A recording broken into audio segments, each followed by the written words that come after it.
हम जानते हैं कि इस यूनिवर्स में कोई भी चीज़ अमर नहीं है। जिस चीज़ का जन्म हुआ है उसका मरना तय है। फॉर एग्जाम्पल, हम ह्यूमंस का लाइफ का एक शॉर्ट टाइम लिमिट है जो अप्रोक्स 16 to 18 ईयर्स है। इवन हमारे खुद का ग्रह पृथ्वी का लाइफ एक शॉर्ट टाइम लिमिट है। उसी तरह हमारे मिल्की वे गैलेक्सी, इवन इस यूनिवर्स का भी एक लिमिटेड लाइफ है जिसका अंत तय है। क्योंकि मैंने जितने भी चीजें अभी बोली है उसका कभी न कभी जन्म जरूर हुआ होगा। इवन हमारे यूनिवर्स का भी क्रिएशन बिग बैंग से हुआ था, तो ये तो कंफर्म है कि इस यूनिवर्स का भी अंत होना ही है। बट क्या हम ये इमेजिन कर सकते हैं कि इस यूनिवर्स का अंत कैसे हो सकता है? जैसे कि हमने इस यूनिवर्स की क्रिएशन को पता लगाया कि इस यूनिवर्स की शुरुआत बिग बैंग से हुई थी, उसी तरह आज हम एक साइंटिफिक तरीके से पता लगाने की कोशिश करेंगे कि इस यूनिवर्स का अंत आखिर कैसे हो सकता है। तो चलो शुरू से शुरू करते हैं।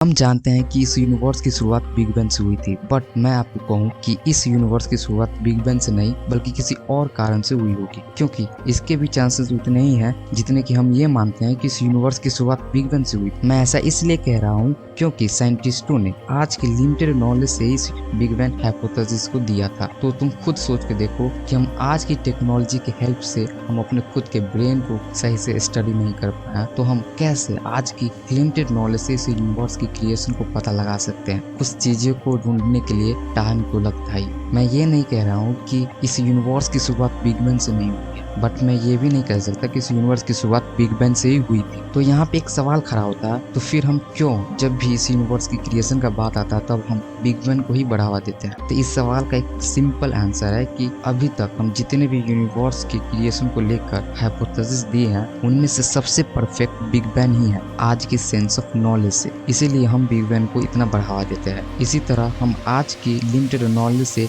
इस यूनिवर्स के अंत को लेकर हाइपोथेसिस दिए हैं कि इस यूनिवर्स का अंत कैसे हो सकती है, क्या क्या पॉसिबिलिटी है इस यूनिवर्स के अंत को लेकर। ऐसे कई सारे हाइपोथेसिस दिए गए हैं इस यूनिवर्स के अंत को लेकर। तो चलो जानते हैं एक एक करके इस हाइपोथेसिस को। तो पहला हाइपोथेसिस है द बिग फ्रीज। जैसा कि इसके नाम में फ्रीज वर्ड जुड़ा हुआ है और तुम्हें पता है कि फ्रीज का मतलब क्या होता है। इस हाइपोथेसिस के हिसाब से एक दिन ये पूरा यूनिवर्स फ्रीज हो जाएगी। ये यूनिवर्स एक ऐसे स्टेट में चली जाएगी जहां पर सिर्फ कोल्ड और डार्कनेस ही होगी। बट ये यूनिवर्स फ्रीज क्यों होगी? तो इसका भी एक रीजन है, जैसा हर चीज के पीछे होता है। जैसा कि हम जानते हैं इस यूनिवर्स का एक्सपेंशन कंटिन्यू हो रहा है, जिसके कारण इस यूनिवर्स की एंट्रोपी एक दिन अपने पीक पर होगी, या कह लो वो मैक्सिमम स्टेज पर होगी।